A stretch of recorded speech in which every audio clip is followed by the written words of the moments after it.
What's up, everyone? My name is Scott Barker. I'm very excited to be hosting this webinar today. So welcome.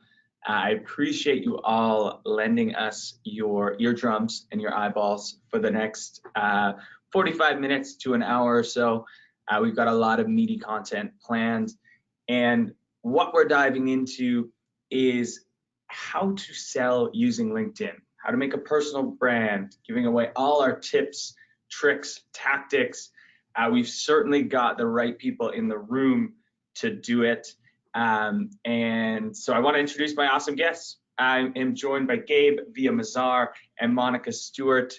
Gabe and Monica, very excited to be hanging out with you two. Welcome. Super excited to be here. Thank you so much for having us, Scott.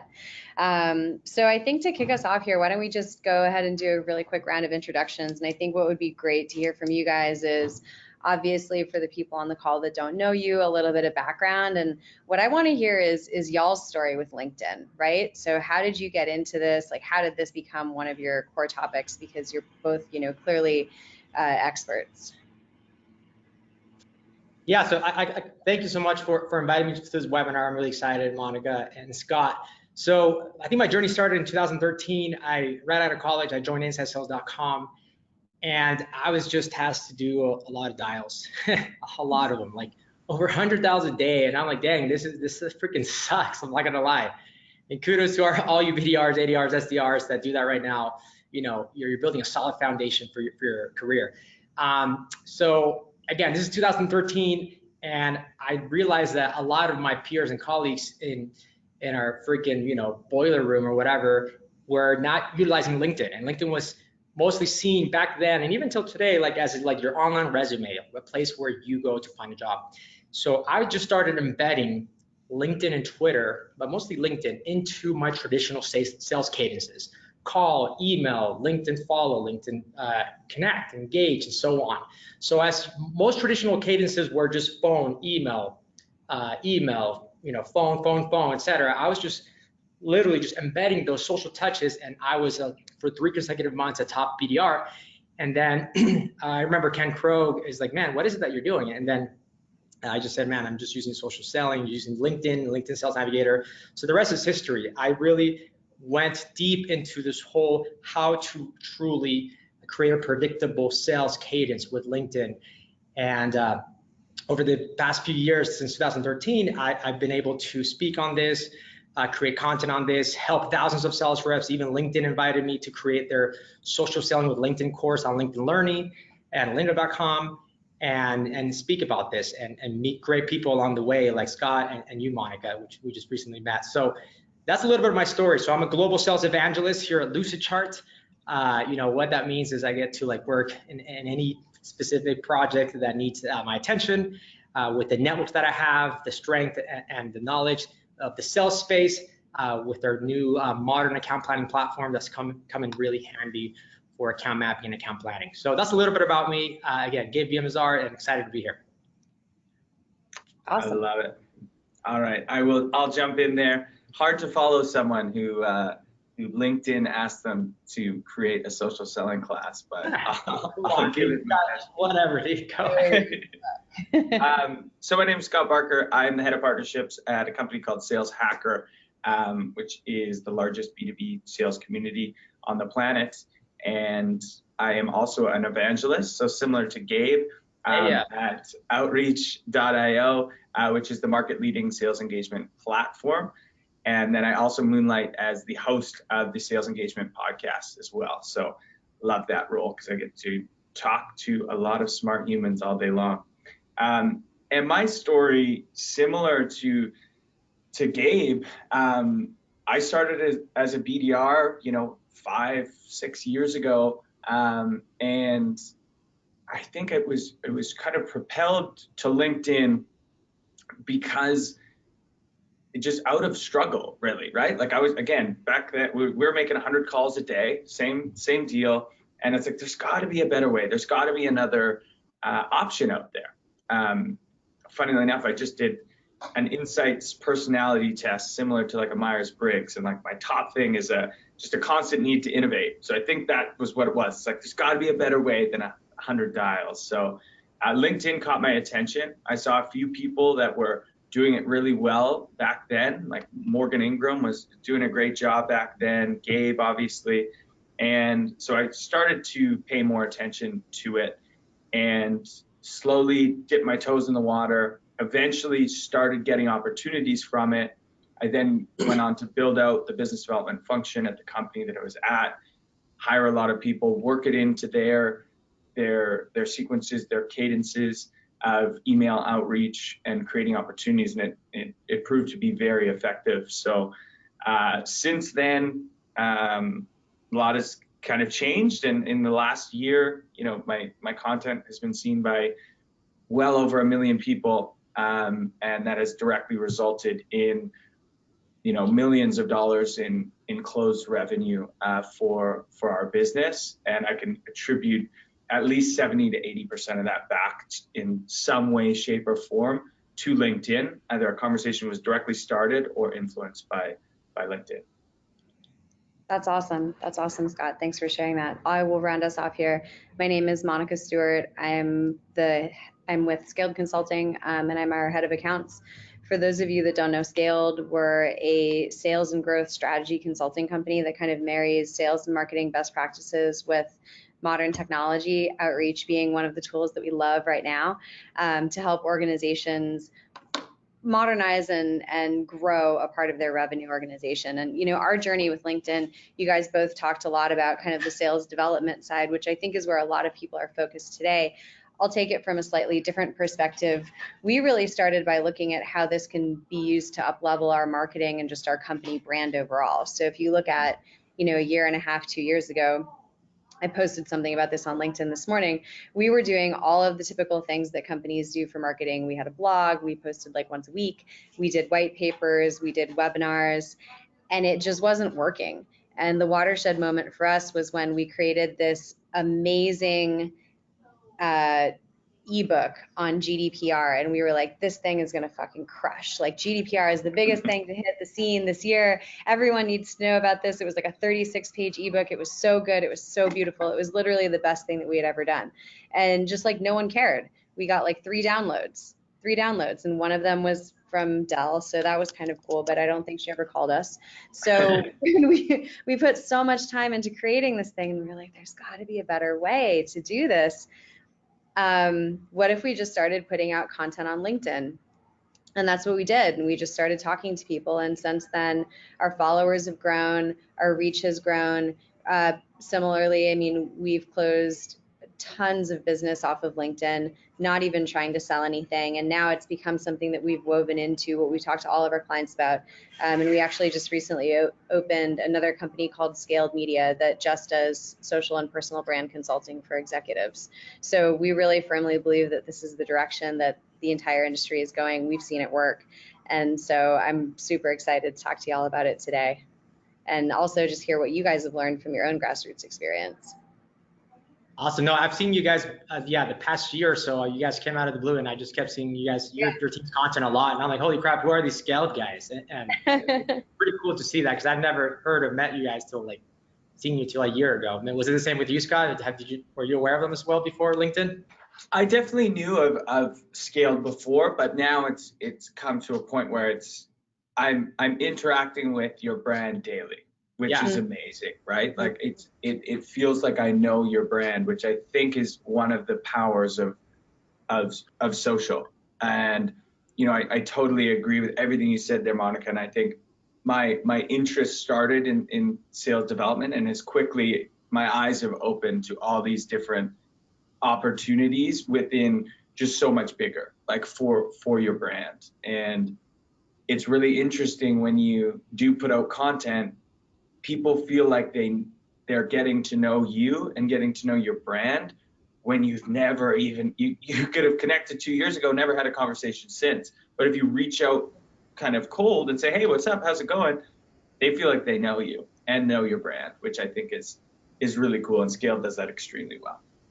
Yeah, it's the power of social selling, right? And I mean, that's one of the reasons that influencer marketing is so powerful in the B2C space. And I think we're just now starting to see that come into our world.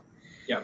So, we hear this term social selling being thrown around a lot. I think if you Google it right now, you'll get probably, at least 200 articles talking about social selling and what it is. What does that mean to you guys? What do you think social selling looks like in practice? Go ahead, Scott.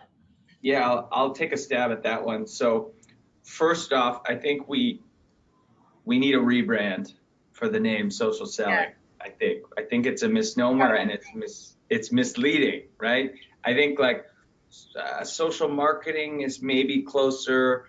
Personal branding kind of gets it, but I think when people hear personal branding there, they think it's a little fluffy, especially some enterprise sellers. So I don't know what we're gonna. Maybe all the three of us can work on how we rebrand the name social selling. But to me, what it means is really playing a long game. And it's actually starting to think more like marketers have thought for years as a seller. And I think if you're doing it properly, you're actually creating an inbound engine. You are social listening. So you're understanding what's going on in your prospect's world that's going to then help you with your messaging. And then lastly, it's about staying top of mind, which we kind of mentioned earlier. Like I can't tell you how many times that I have reached out to someone or they haven't got back to an email, and then I'll do a post that kind of gets a lot of attention. And then that person who I see like that post will then email me back. And it's simply because like, oh, shoot, I was supposed to get in touch with Scott. People are busy. They totally forget, but it keeps you top of mind all the time. So those are some of the things I think about when I hear the word social selling. Yeah, I think that's a really, really, really great example. When I think about social selling, I think what social selling is not, right, is doing the same thing that you're already doing through other channels, but on social media. Yeah. Totally. I think that's probably the way that I see people doing it wrong. And it's really not that complicated, right? It's literally just building a relationship through the people that you want to talk to through social media as a part of your selling process. Gabe, you mentioned when you started doing this as a BDR, it was a part of a whole organic process that you were running, right? You had emails, you had phone calls, you were also talking to people on LinkedIn, maybe doing some other things. And I think I think we probably do need a rebrand, and maybe people are just overthinking it. I think it's actually not that different from what salespeople used to do in a pre-technology world, when you had this concept of people who were relationship sellers, right? Except instead of going to play golf or going to a bar, you can talk to people on LinkedIn and help to build your relationships that way. That's kind of the way that I think about it. It's another channel that you can get to know your buyers and let them kind of get to know you and develop a closer bond. Yeah, I think. No, yeah. What I like about what you said, Monica and Scott, you're spot on as well. It's just another channel, another medium of communication where you can build a relationship with your buyers. Specifically, I'm speaking to B2B sales. If you are relying 100% on LinkedIn to close deals and or expand or cross sales deals, you're going to fail like big time. Totally. You need to be able to embed digital selling. I like this company called Bengresso, Mario Martinez. I like what he calls it. It's not social selling. I'm not sure if he said that, but from what I can tell and the perception of what they said is it's digital selling. When fax came out, we didn't call it fax selling. When phone came out, we didn't call it phone selling. When email came out, we didn't call it email selling. So we had to call it something, and it became social selling. Great, but don't get it confused with, oh, it's social selling, meaning I'm going to stop doing my traditional prospecting, which is still relevant because the workforce is so mixed. There's Gen X, baby boomers, Gen Z, millennials, okay, that all have different patterns and different ways of communication of where they build relationships and where you can be extremely relevant on. So I love that. And what types of message are more appropriate to be delivered on which channels? Exactly. Yeah, 100%. Yeah, I would completely agree with that. It's just one channel, but I think this whole question of to social sell or to not social sell is just crazy, because it's one of the most under leveraged channels out there right now. Like, why would you not do that, right? Yeah, it's by far the least saturated, right? When we look at email, we look at phone. B2B emails that are sent every year. It'll become saturated. This is like email, and Google AdWords and early on. This is like when Instagram had a ton of reach. This is, if you follow the pattern of Instagram 2014, baby. Yeah. If you follow the pattern, and it's not that hard to connect the dots of previous communications that marketers or salespeople just F up pretty much, this is going to follow that, and you still have a chance. Like one of you said, there's still room for everybody. Meaning, if you capitalize on this now, you are going to get results. It's a little difficult because there's not a lot of like integrations with LinkedIn, let's say, that allow you to exactly track things 100%. There are ways. Outreach has an integration with LinkedIn Sales Navigator. Lucidchart has an integration with LinkedIn Sales Navigator, and Monica, you may know of other tools as well, but it's still not your 100%. You can attribute things 1000% for sure. You can track it. There's hacks you can do, but it's not very simple. It's plug and play, and then bam, I know exactly. It takes some work, and it's not easy to set up. That's why it's a little bit harder to see the ROI, but the ROI is definitely there. I 100% agree with you, and I think part of this might just be the limitation of us as salespeople getting used to the idea that you can attribute something that won't be able to directly correlate to a deal, right? Yeah. Kind of more the way that marketers have always thought about things.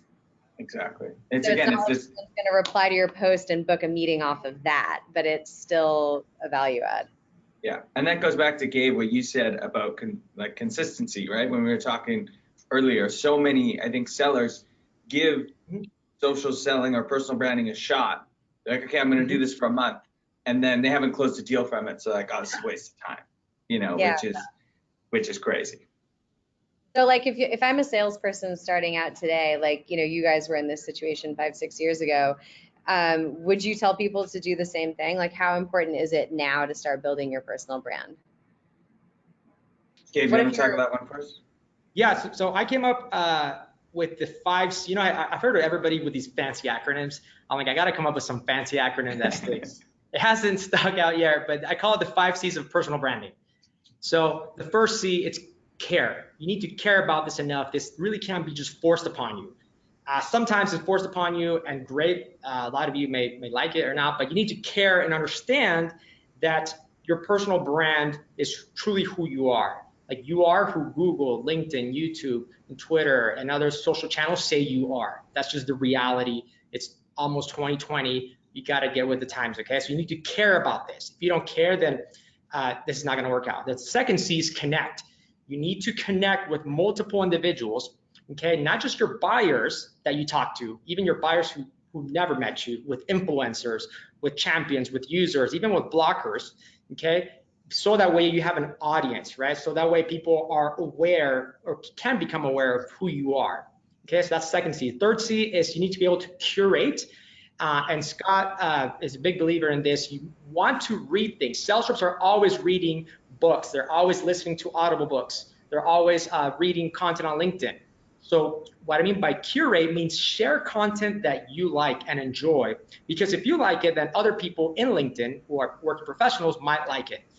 Once you kind of share enough content, not reshare. What I mean by share, meaning your own words on what you learned, okay? Then you can get a feel of what works, what doesn't, what posts you better. Then you can start creating your own content. Here's what I did and worked. 5 tips that helped me grow in my career the most, etc. So that's the fourth C, create content. And the last C, as Scott mentioned earlier, is consistency.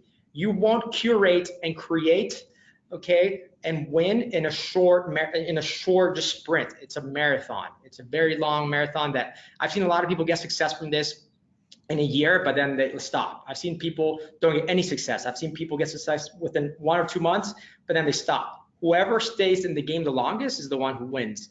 So those are the 5 C's. Again, care, connect, curate, create, and consistency of personal branding that I've seen. Again, this is what has worked for me, and I'm specifically in the B2B SaaS industry for personal branding. So I'm sure you guys can relate to some of these points I mentioned. Yeah, I think one of the things I really like about what you said, Gabe, is this idea of, sharing content doesn't mean resharing content. So restating it in your own words. And I mean, I would say if I were a salesperson starting out today and I were looking at why should I invest in building my personal brand, it's being able to have a point of view and have a voice and stand for something, particularly on LinkedIn, right? So let's say that I'm an enterprise rep and I want to sell to the CMO at Pepsi or something like that. And so I get an email through, or I get that message through to the receptionist or whatever it is. And then they go to my profile and all they see is President's Club, President's Club, President's Club, Salesperson of the Year, achieved 260% of quota. And then I've posted like 3 things from my company blog, but I didn't say anything about it. It's really hard to stand out as an expert, right? And so, you know, we're always talking about being a challenger, having a consultative approach, bringing value in the sales process. I feel like LinkedIn for salespeople is one of the easiest places to do that without even having to say anything. You can immediately have a presence and a point of view to anybody that you're trying to interact with that wants to go and check out your profile. And I think it's just 100% one of the most underleveraged opportunities that every team has right now. Totally. And I'll just jump in and add my thoughts there. And it's really just building off what you both said, because you're spot on. Is I do think it's the biggest opportunity in the B2B world right now. I think this word influencer got a dirty rap from Instagram, from, you know, Instagram models, you know, holding a Twix bar in Barbados, and it was like, what? You know, you did last month. You know, you deleted that Instagram picture you took last month. Yeah. Right? We saw you in Barbados. Yeah. So, you know, it got this kind of dirty rap. And largely, I think it was because there's discrepancy of value in the B2C world, right? They were pushing these smaller like products. So the math actually never adds up and it doesn't make sense. In the B2B world, we're going to see influencers absolutely explode because the value of the products that we're influencing people to want or buy or check out is much higher. So I don't think we've even entered the age of the influencer yet. I think we just now are, and it's going to be the B2B side. And so don't be the one who looks back and is like, "Oh, I should have started earlier," because you're going to start. Every single person is going to start because it's going to be a prerequisite for anyone, right? If you're going for a job and you have 8,000 people that you can influence versus you're going for the same job and you look the same on paper, but you have maybe 200 people you can influence, that's going to start becoming more and more important. Yeah, 100%.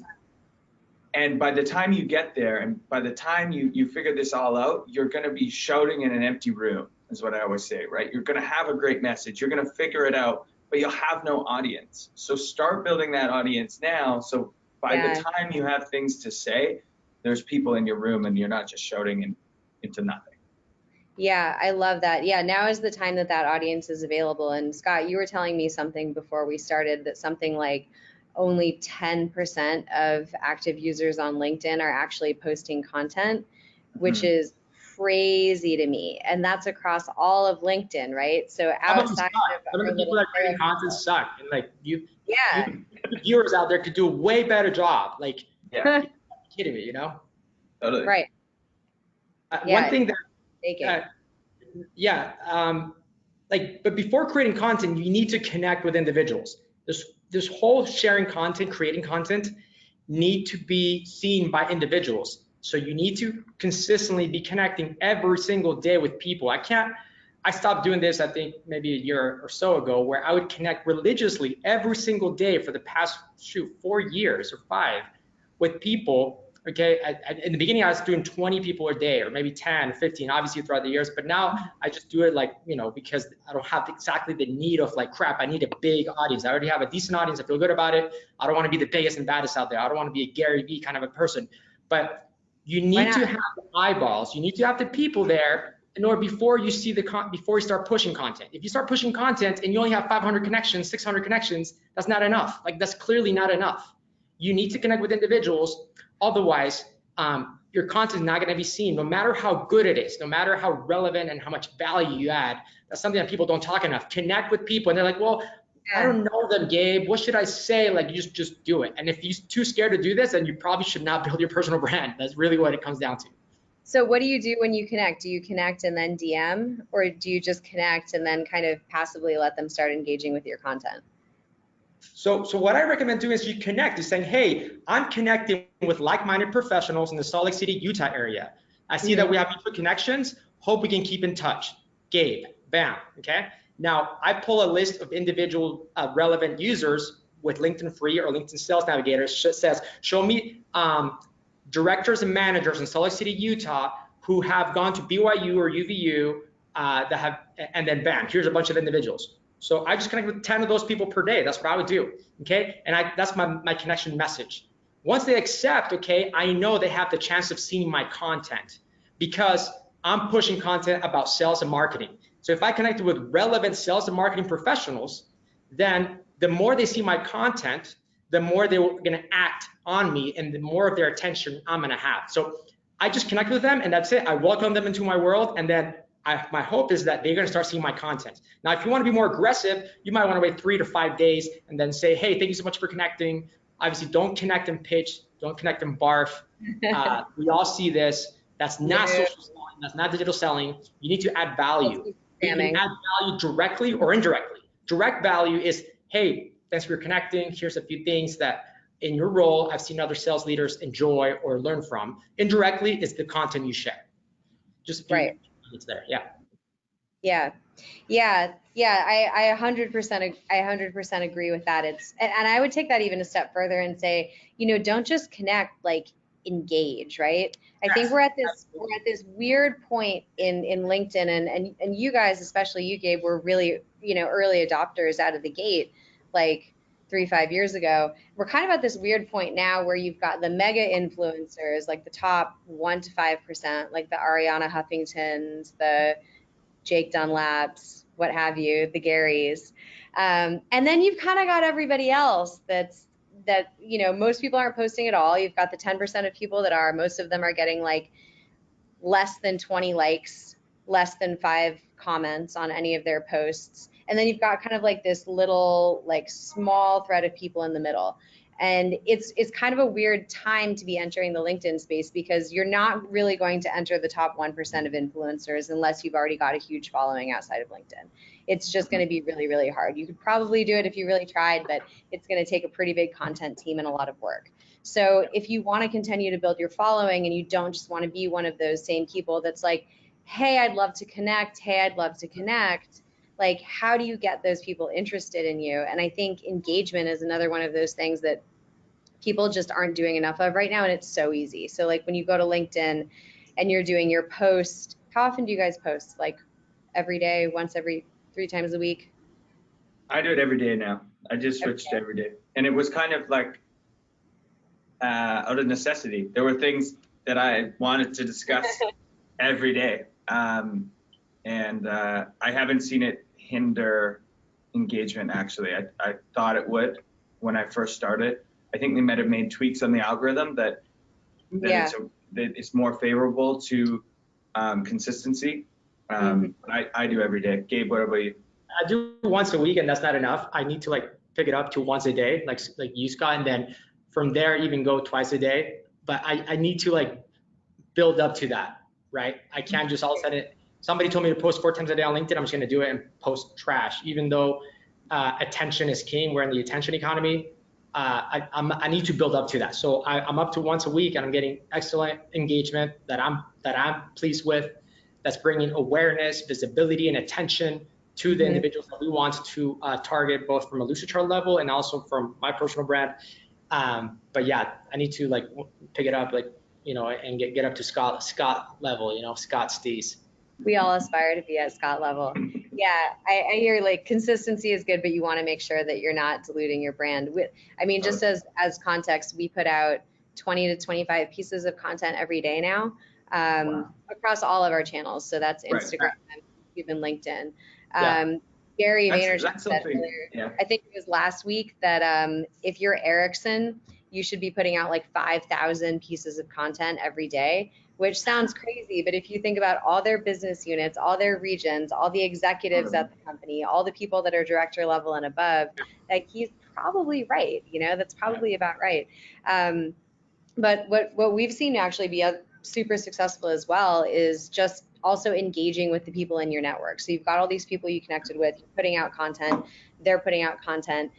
Maybe you're liking their posts as well. What's really being rewarded right now on LinkedIn's algorithm is going way deeper in engagement. So like things that will typically crush and boost your post way up in the feed is engaging with all of your comments, commenting on other people's posts and tagging other people in them. So I go to Gabe, I comment on one of his posts, Scott, I tag you and 3 other people, they go to Scott's post, they comment, I go back and interact with their comments, that drives more traffic over to me. LinkedIn really likes that because they want to build a really active community. And so, I mean, it's interesting. I would also say, like, for a salesperson starting out now, I might just get really, really, really targeted. We were actually at a session on LinkedIn and kind of updates on different platforms at VaynerMedia last night, and they were talking about what LinkedIn is rewarding right now in terms of engagement. And they actually are looking at people who are having a lot of conversations with a really small cluster of people. So if you sell cloud hosting software to nuclear energy providers or something like that, if you want to just find the 250 people who really care about that on LinkedIn and go real deep, that's actually going to help you in some cases a lot more than having 2,000 connections that are really broad, just the way that LinkedIn is working now. And it might change later. Yeah. But I think that's another thing that's really empowering for people that are like, well, I don't know if I can make this work for me because our market's not that big. If they're on LinkedIn, you can absolutely make it happen. Yeah, I love that. So that micro communities point is key, and we're getting a ton of engagement right now in questions, and just reading a few of them. So we've got a lot, and a lot of them are around just making it extremely actionable. So like, what are the title was 5 secrets, and everyone's like, this is awesome, but like, what are the 5 secrets? And micro communities is definitely one of them. That's like, that right there is huge. One of my secrets is just how to structure a post where it's going to reach the most people. And it's building off of what Monica said, because in order to sell, right, we take 5 secrets to selling. First, you have to show up and build an audience that you can sell to. So how you do that is you need a lot of people to see your content. So one, like, super tactical, I'll share like 2 tactical ones, and then Gabe, if you want to share a few tactical, give the people what they want right off the get-go, and then we'll keep it going. Give them all our Let's go. It's an open book right now, so let's do it. So how to structure a post. Like, if you're going to go and you're going to write your first post, I found the most successful from A/B testing, from learning about the algorithm, is you're going to want to start with a hook, right? So just like a subject line, typically I'll pose a question that is either a little bit controversial or just makes someone want to keep reading. Okay, so that's pretty obvious. And then you're going to want to make it write very conversationally, so it's super easy to read, right? You're not winning any. People give me a hard time for my grammar and stuff. It doesn't matter, right? It's more about speaking conversationally, and it's easy to read. And you'll also see people space their posts out and make them a little bit longer.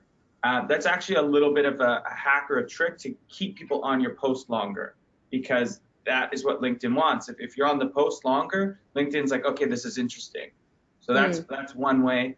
And then other things to think about, definitely tag people as Monica said. And then at the end, always kind of reaffirm that question that you posed at the beginning and say comment below, because you want people to engage with your post, and you want them to engage quickly, which is also key.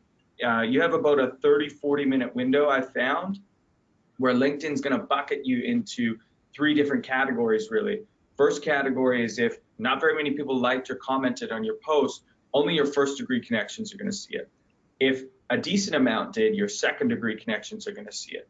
If many people in that first 30-40 minutes commented, liked, and took action, then you're going to kind of go viral, and your third-degree connections will see it. So there's ways you can kind of gamify that a little bit. Slack channels at your organization. Be like, hey, can I get some love on this post in the first 30 minutes? I know people have, pods and stuff on LinkedIn. I'm not sure, how I fully feel about it, but there is ways that you can encourage that. And it's not about vanity metrics. It's about when you do get that engagement quickly, it's just going to help you propel you and get your message out further. So it's not about vanity metrics. It's about allowing your message to be heard in a larger environment, basically. So those are a few ways of like very tactical, like how to structure a post. But I'll shut up now. Gabe, do you have any super tactical tips you can share? Yeah, so number one, okay, so you're a sales rep, you're like, great, I want to know a good secret. I understand the importance of LinkedIn. I want to leverage it. Number one, you need to optimize and create a buyer-centric LinkedIn profile. What I mean by that is that it's just like getting ready for a date. When you get ready for a date, shoot, you buy a new polo or shirt or blouse, you get a haircut, you get your fade, I usually get a new hat, I wear my white sneakers, I'm married, I'm not dating, but back in the day, I haven't changed much of my style, but I put cologne on and I look good. I want to feel good, right? You need your LinkedIn profile to create that same effect to your buyers. Okay, meaning, is your LinkedIn background on brand? Does your headline communicate what the freak you do? Is your whole LinkedIn profile complete? Are your skills still saying Microsoft Word and who the F isn't good at Microsoft Word these days? Like, what are your skills displaying to your buyers as to how credible you are, how many recommendations you have, which companies are you following? So as you scan through your LinkedIn profile, be like, okay, if I were to put myself in my buyer's shoes, would this scream credibility? Would this individual or individuals in buying a circle or the state or all these stakeholders really trust this 20 or 30-year-old individual to really close $100,000 deal, a multi-million-dollar deal? So if you want, I have a free Google sheet that I can message you. So if you want this LinkedIn optimization checklist, let me know. Shoot me a LinkedIn message. It's a step-by-step 70 steps that you need to do to optimize and create a buyer-centric LinkedIn profile. So that's number one. And if anybody that I train directly or indirectly, I say, before you even think about going down the social selling, digital selling, or personal branding rabbit hole, you need to make sure that your profile is 100% like pimped out. Okay, that's number one. Number two is what you're saying, Scott. What I've seen LinkedIn posts do the most damage is you need to have at least 800 characters or more, and that's kind of hard usually, because the more words are in a post, the easier you're making the algorithm to understand, categorize, and qualify what type of post is this. Okay, nobody really knows what the freak the LinkedIn algorithm is. It changes a lot. They have like 3,000 tests of algorithms at once. LinkedIn's not stupid. LinkedIn just doesn't do one algorithm. The algorithm for Scott might be different from me. And I actually know for a fact there's over 3,000 algorithms, so you can't really crack it. So to be safe, what I recommend is 800 characters or more, at least tag 1 or 2 individuals, have it be either an image or no image, okay? And then also use 1 or 2 hashtags, okay? That is what's worked for us here, again, in the B2B sales specific industry. And that's another way of how you can add structure to your post. And again, going back to consistency, start once a month, start once a week, start every other week. The third actionable tip is multi-threading. We've all heard of this. It's an epidemic. Sales reps, because they're lazy, want to single thread. A demo came in. I do the demo, great. I forecast the deal, and then the deal goes dark. Well, what the freak happened? Well, LinkedIn says that about 20% of decision makers change jobs every year. That means either they got fired, demoted, promoted, or left the company, whatever. Meaning, if you have a one-to-one relationship, even with the hottest lead, even if with your ideal buyer profile or your ideal customer profile, you need to identify 5 to 7, 7 to 10. Challenger says there's now 6 to 10 buyers involved in the decision-making process. It used to be 5.3, 5.8. Shoot, I would say to be safe, go 10. So once you identify your ideal buyer, what are the other 9 personas that you need to target and build relationships with on LinkedIn? So identify those individuals on LinkedIn and start connecting and engaging with them. Don't pitch them, because out of those 10 individuals that you select, you probably only need to pitch 2, okay? And build trust with 2. With the other 8, what you do is you want to add value directly or indirectly. So that's why you need to multi-thread. I truly believe sales reps should be required, and I know some companies do this, that if you want to forecast a deal, if you want to put an opportunity in the pipe or create pipe, you need to be able to say, okay, here are the 10 individuals that I've identified according to our history of close won deals that make the most impact, that I need to build relationships with. in order to increase the chance of me closing a one deal. And LinkedIn's super easy to find who those individuals are. I mean, their freaking faces right there, their name is right there, the title's right there. Yeah, You just gotta learn how to use it. This Like, guy you kidding me? this title, I think his name is Jim, and he works in Illinois. Yeah, like Yeah. how much? It's 600 million members. Like, multi-threading should be like the easiest thing to do, but we just don't do it because we haven't been, taught to, or it's not in our behavior. We tend to do the easiest thing most of the times in numerous ways, and that's okay. But multi-threading is the way to go. So that's my third tip. 100%. Like, oh, Jim and procurement didn't get back to you. Why don't you just? Actually, why are they getting back to you? Because you freaking engage with them way later in the sales process. You gotta engage with Jim from day one, not towards the freaking end of the month. Great. Hey, Jim. Like, super psyched to be talking to you guys. Really looking forward to working with you. That's it. That's all you have to do. I love that. I love that. I'll say I'll give you guys some actionable tips in two ways. The first one is around personal brand, and I'll tell you guys exactly the same thing that I told Jeremy Donovan from Sales Loft about 6 months ago. He's the only one that did it, and he gained 10,000 followers in 5 months. So he was like, I don't know, Monica, I don't know how to get started on LinkedIn. What do people want to hear from me? Do they want to hear from me? Like, what should I do? And so what I told him is, first figure out why you're doing it. Is it because you want to be a thought leader? Is it because you want to use it to help drive sales for your team? Is it because you want to be a leader to your reps? What do you want? Do you want to help other people who are in your career? What do you want to do? Once you've figured out kind of what your why is and what your ask is, then figure out who your audience is. So is it other sales leaders? Is it executives in the chemical industry? Is it BDRs that are just starting out? Whatever it is. Once you've figured that out, it'll be really easy to start coming up with some content that you want to write. So what he did is he came up with this whole hey salespeople thing. He wanted to basically speak to Sales Loft's core users, right? Makes a lot of sense. So he's just like, okay, anybody who's working in a sales org, hey salespeople. Short form content, post 2 to 3 times a week, and just interact like crazy with anybody that engages with your posts. Just keep driving that engagement, tag people, use hashtags, just like Gabe said, keep building your network. Just posting is the first thing that you do, and then you spend probably another 30 minutes throughout the day just building the conversation within those posts.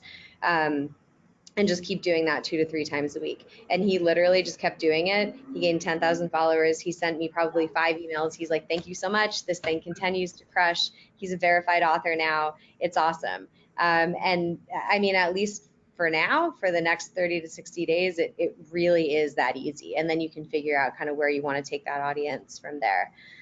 The second thing that I'll tell you guys is other ways that you can use LinkedIn to engage with buyers past the prospecting stage. I feel like we're pretty good at that. Like, I feel like we're pretty good at finding people on LinkedIn and reaching out to them and bringing them into a conversation and kind of bringing them into our flow.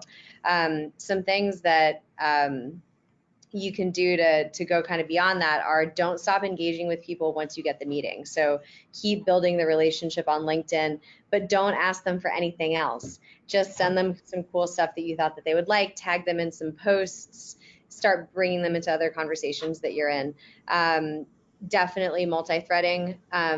Again, even if you don't have a clear ask, just start building your visibility in the company. I would say even this should go even beyond sales. I would love to see more account management teams and implementation teams start connecting on LinkedIn once they get to the end of the deal, like as another way of introducing themselves. Hey, we're here. We're super psyched to be working with you guys on your implementation. This is going to be amazing. Really excited to roll it out to your team. Let's connect and start the conversation here. And I think another thing is, once you've built a pretty good audience and a good community, there's a lot of other ways that you can even use this for marketing and inbound. You know, we did something yesterday actually for this webinar where we posted on LinkedIn. We're going to give you guys some amazing Skaled swag.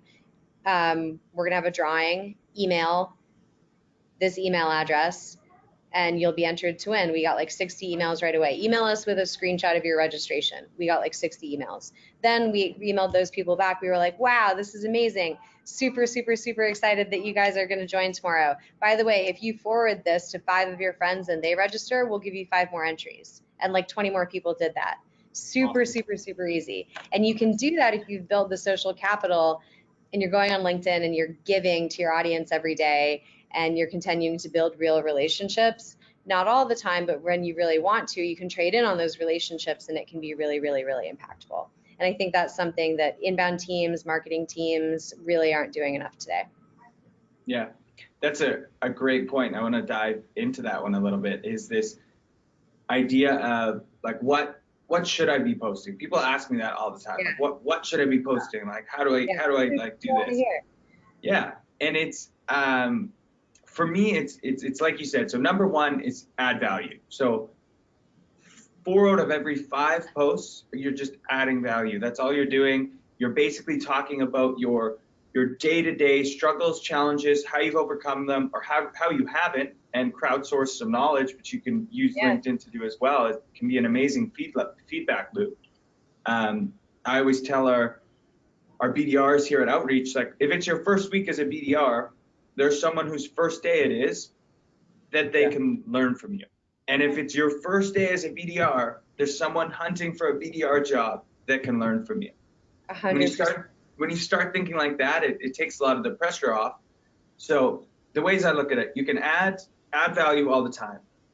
The other one is add value to your prospects, and then add value to your peers, which a lot of times can be different, right? It's also really powerful. I know this is more about selling, but it's an amazing platform for your career. So also, if you're a product marketer that sells into salespeople, create a lot of content for salespeople, but also, talk a little bit about product marketing every now and again, because that seems genuine and it's interesting as well. And then the other one is obviously to drive demand. So similar to what Skaled did with this webinar, we all did. We got about 1,000 people to this from a few LinkedIn posts. So that's kind of the drive demand. Be careful how much you do that. And then the last one, which isn't often talked about, is LinkedIn is a very powerful broadcasting tool too, where just to get a message out there. And again, you can only use this maybe like once a quarter. You don't want to do it too much because it's kind of the cheapest way. But if you've built up this value, people care what you have to say, so they're gonna accept it. And especially as an organization, when you have these catalyst events like these funding rounds, or you've got a really cool new challenge that you solve or something, you can use LinkedIn across your entire organization. We've done this at Outreach. Drift does this really well, and do kind of like a LinkedIn takeover. And we've done this and got, in one day, 500,000 eyeballs on what we want to see. And it's probably for another webinar on how to do this tactfully, because the last thing you want to do is kind of spam out. Yeah, right? You don't want it to be canned. You don't want it all look the same. You have to coach your people on being able to put their own spin on it so it looks genuine and human. But it can be extremely powerful if you're trying to get a message out there. So I would rotate between those. So demand for your prospects, demand for your peers, adding value to your prospects, adding value to your peers, demand gen, and broadcast, and go heavy on the add value to your prospects. Love that. So I get. And I love the broadcast idea too. I think kind of like building off of that, when you guys, maybe we can wrap up with this. When you guys look ahead, like we've all been doing this for a couple of years now. When you look ahead to the rest of 2019 and the next couple of years, what are you really excited about seeing on LinkedIn? Like, where do you see this going? What are we all going to be talking about next year? That's an interesting question. So obviously LinkedIn Live is going to come in and really change the game. Yeah. Not sure how I feel about it yet. Yeah, me too. I'm not sure how much. I thought it was going to be bigger than what it is now. And well, it's because it's still beta tested, right? Not everyone has access to it. So as soon as everyone has access, I think it's going to get really annoying when I get like, so-and-so's live, so-and-so's live, so-and-so's live. It's like, and then it gets saturated, no one cares again, and then we're back to where we were. That's interesting, because on Instagram, I mean, everybody has Instagram live right now, but I probably on any given day, like 20%, maybe even less of people in my stories are live. Yeah. Yeah. Yeah, that's super interesting. That is a good point. We still have our normal feed, and then you kind of have a separate feed for lives that you can tune in. So that will definitely that was be. mine, by the way. I love Instagram. I love Instagram, not Instagram Live. I love LinkedIn Live, and where cool. it's going to go. Yeah, it's super, super, super cool. And then the other thing that I think is going to happen more and more, which I've been beating this drum at Outreach, is this idea of having more of a brand strategy for LinkedIn that's based on the human and the individual. I think we'll get to, it's not like back in the day where it's like, here's your post that you're allowed to post online, you know, and it was just like ridiculous. But I think people will be a little bit more thoughtful and give people some coaching similar to this webinar and start building what we'll see like a web. And once we get new tools and maybe LinkedIn opens their API and we can actually see the influence and the reach of our organization, I think roles like evangelists and people that care about brand and culture will start to become more of a thing because we're going to start to be able to quantify it. I think we're at this weird point where everyone knows it's working, but we can't put a dollar value on it. The minute we can, enterprise organizations are going to have 50 people that are working on this. That's where I think we're headed. I think, no, man, I love those thoughts. Yeah, that last one, yeah, I think it's very, very, very relevant. Thanks for sharing that, Scott. I believe that more and more people are going to do it the crappy way. There's so many people out there just that are trying to get a quick buck, and a lot of people looking for answers. And unfortunately, a lot of people stumble upon these trainings and all these, like, you know, crappy tactics of like connect and pitch and connect and blast and automation tools on LinkedIn. And Gabe, like, I found this tool and I was like, that's going to get even more saturated, which is going to decrease the level of trust and make it a lot harder for people who are truly trying to do it the right way by building relationships and building trust. So that's going to get harder, which means that you have to be innovative and creative on ways to get someone's attention on LinkedIn. I believe I've seen that happen the first half of the year. A lot more people are starting to get more immune to certain things that I used to do a year ago that people are like, you know, it was giving me more attention. So I think that's going to happen on a negative side, I guess. So jump on it quicker, you know, now than later. And yeah, like, I think it's going to become more essential. I would say next year, LinkedIn's not going to be like, oh, you're on LinkedIn. Like, why aren't you? It's just like, it's a given. It's like, you don't have an email. Are you kidding me? Like, how many times do you check your email? You check your email 30 times a day, 50, 100. I think it's going to become that. I'm not sure whether that's a good or bad thing, but like, it's going to be hopefully more productive and make salesforce more productive throughout the day. Yeah. Curious to hear your thoughts too, Monica. I bet Scaled's got some good predictions because you guys doubled down early on this and I love it. Yeah, we did. I mean, LinkedIn Live, man, all kinds of video on LinkedIn. We work with LinkedIn too. They didn't even know you can drop a video directly into a DM on LinkedIn now. If I'm on the mobile app, I can just take a video right there and just drop that directly into a message to somebody. Similar to what people have been doing on Outreach for a while and on sales engagement tools, which I think is really, really exciting. It's like a video VM. That's something that will stand out for a little while until everybody starts doing it. I love, love, love LinkedIn Live. I mean, if you just look at video in general as a channel, like YouTube has more subscribers than all of cable combined now. It's insane. And there's no reason that this shouldn't be the same for our space. So, you know, we're sort of experimenting with a weekly LinkedIn Live that happens on Mondays now around lunchtime. It's like a little TV show. I see other people doing similar formats, like consistent programming, more of a broadcast format. We'll probably play around with a little bit more off the cuff stuff too. We did an impromptu LinkedIn Live last night from VaynerMedia, and I'm just really interested to see where people are going to take that medium. I think it's going to start out feeling really formal and scripted like people's posts originally did, and I think people will start to get more creative with it. The other thing that I'm interested in is I think that this is going to be the year of opinions on LinkedIn. Like, even if I look back a year ago, everybody's like, great post, Scott, couldn't agree more, Gabe, love this, right? And everyone was posting like, you've just got to get up in the morning and be positive and go hustle, and everyone was like, yes. We were all just high-fiving each other. It was beautiful. Call it hustle porn. You're not a fan of the hustle porn. Yeah. I mean, it's great. There's nothing wrong with it. But I think you're seeing people now have a little bit realer conversations. And I mean, ultimately, that's how you're going to keep winning and keep your audience engaged.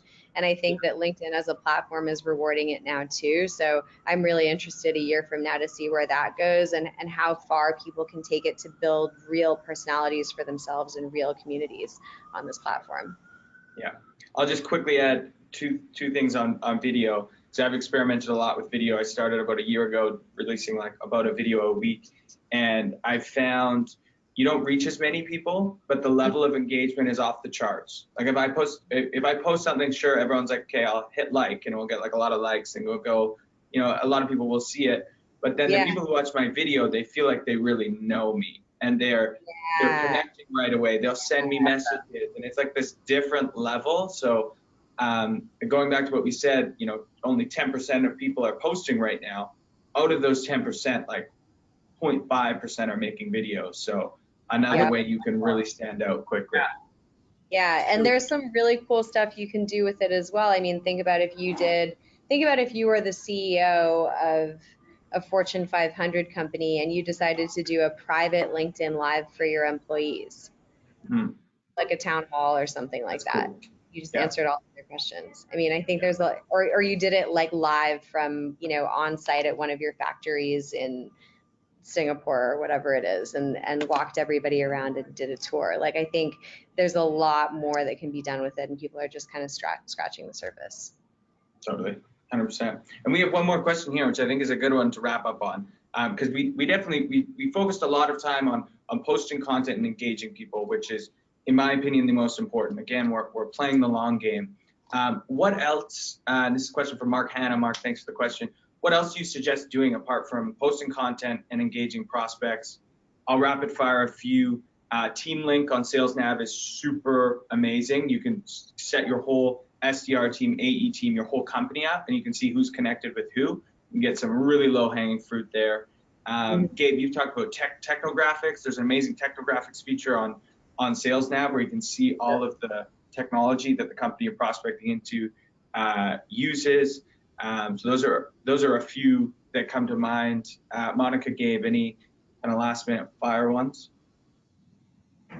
I would say, oh gosh, we didn't even really talk about SalesNav that much, which is crazy. I mean, yes, 100%. If your team's not using SalesNav, get them on it immediately. Account management teams should be using it too. Love that stat that 20% of your decision makers change jobs throughout the year.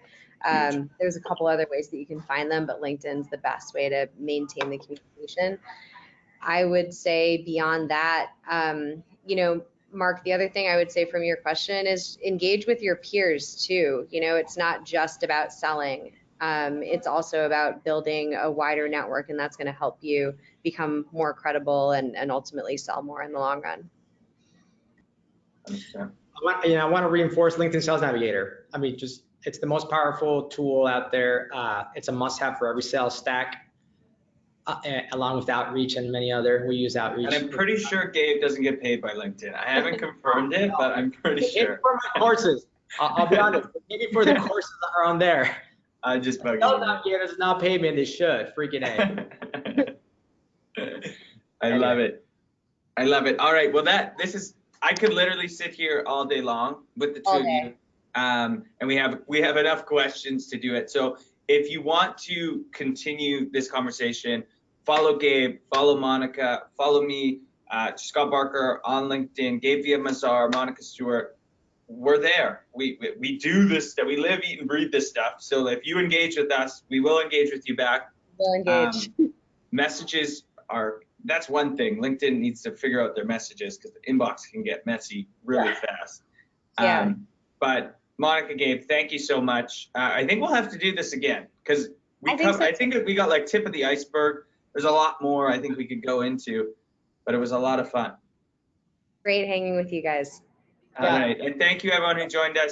You guys are the best. And have a great rest of your week. Peace. Have a great afternoon, y'all. Bye.